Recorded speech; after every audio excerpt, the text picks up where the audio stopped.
The Baroque era extends from roughly 1600 until 1750.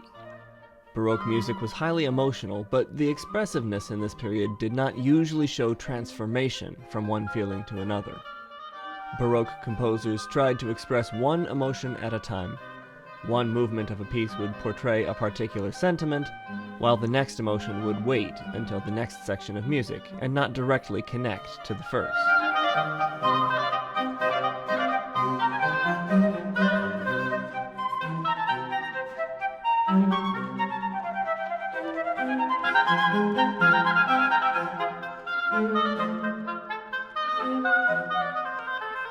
One very important characteristic of Baroque music is the basso continuo, which served as the rhythm section of the Baroque era.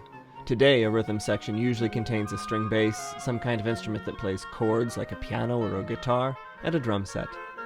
In the Baroque era, the bass part was often covered by a cello or a similar instrument called a viola da gamba. Today, we might expect a piano to play the chords, but the piano was brand new during the Baroque era and was not yet well established. Instead, the chordal instrument of choice was the harpsichord.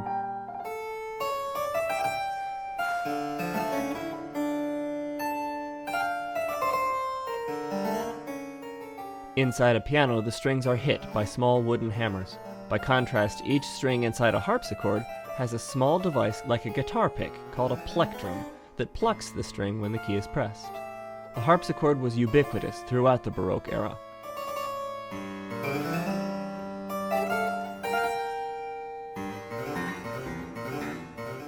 Another characteristic of Baroque music is common to all artwork of the period. Look at this Baroque church. Notice how no surface is left plain. Every element is decorated in some way. Similarly, Baroque music tends not to play many plain, simple notes. Anytime an opportunity presents itself, Baroque musicians decorated notes with trills and other ornaments. You may have heard this very famous Minuet in G by Christian Petzold. It's popular with children who are just learning how to play the piano. Here's the same piece played by an expert in the Baroque style.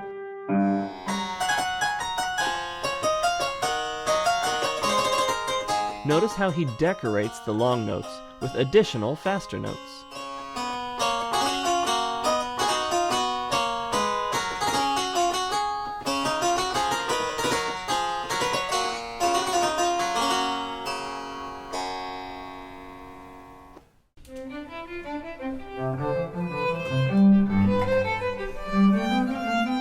This idea of ornate music goes beyond just decorating a simple melody. In modern music, we've gotten used to a primary melody that's supported by a subservient harmony part. This texture is called homophony. During the Baroque era, it was just as common to have 2, 3, 4, or even more melodic lines that were all equally important.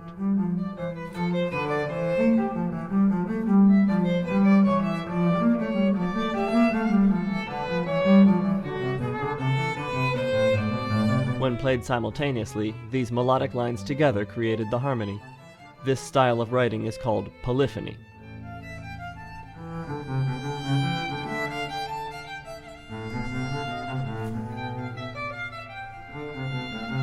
The Baroque era was the first time in history when purely instrumental music became popular in a widespread way across Europe.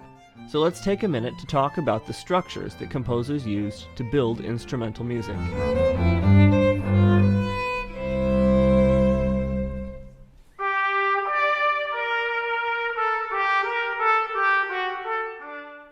Arguably the most important application of polyphony from the Baroque era is a form called the fugue.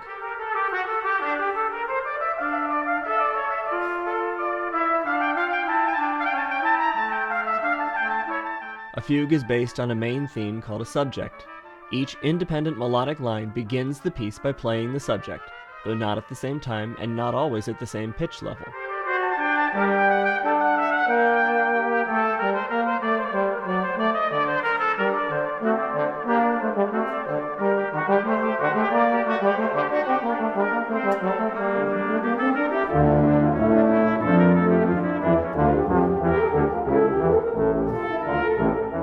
Then, for the rest of the piece, the composer explores different ways of playing that subject, perhaps backwards, upside down, twice as fast, layered on top of itself, or some combination of these.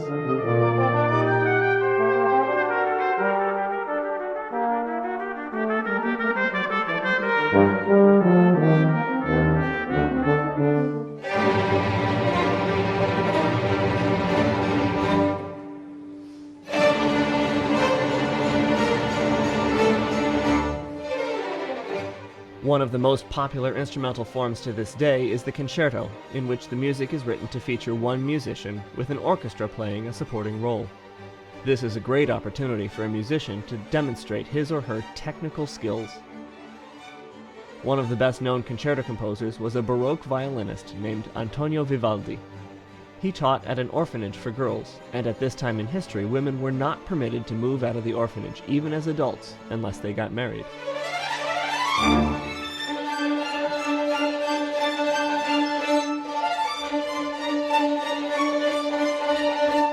So the orphanage taught social graces that were thought to be beneficial in attracting a husband, including the ability to play music.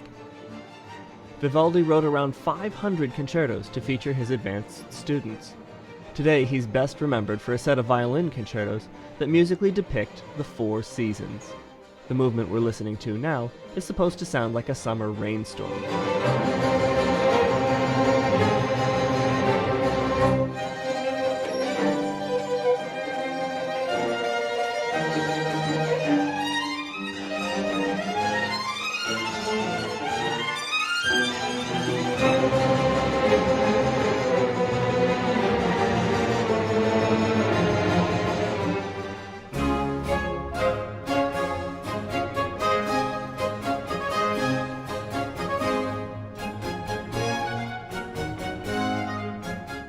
Currently, the predominant type of music for large ensemble, without a soloist, is the symphony. But that form was developed in the classical era and did not yet exist in the Baroque. Instead, composers used a structure called the dance suite. Dance suites typically had more movements than the 4 in a symphony. They would start with an overture, often in the French style just to be fashionable, which would then be followed by a collection of short movements modeled after popular dances. Usually these works were not intended to accompany actual dancers, but just use those musical elements.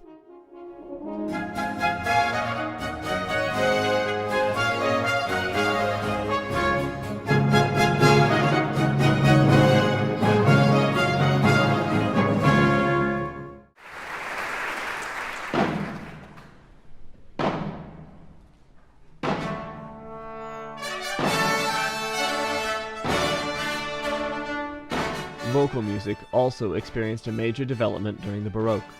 A group of wealthy intellectuals who called themselves the Florentine Camerata developed a new form of entertainment inspired by ancient Greek dramas called opera. The basic idea was to put on a play with costumes and scenery, but to use music to make it more dramatic.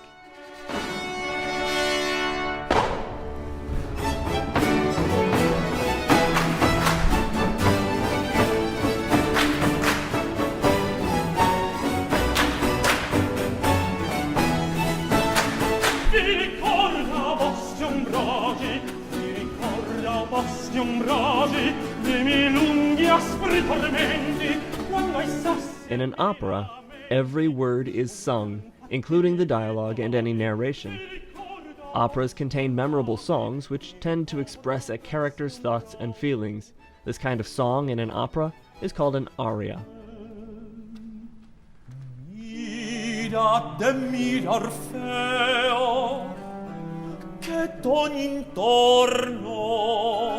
In between the arias, there's a simpler style of singing used to advance the plot, called recitative.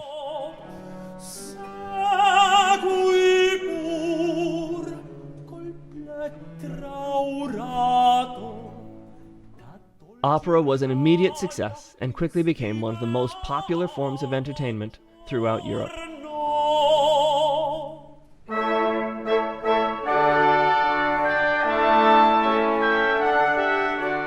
Music from the Baroque period tended to be highly emotional, with one clear emotion per section of music.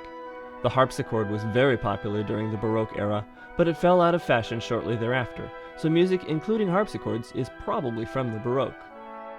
The harpsichord was often used as part of a basso continuo group, along with a bass instrument like a cello. The basso continuo group accompanied melodic instruments, which played highly decorated melodies, and complexity permeated the music with intricate polyphony.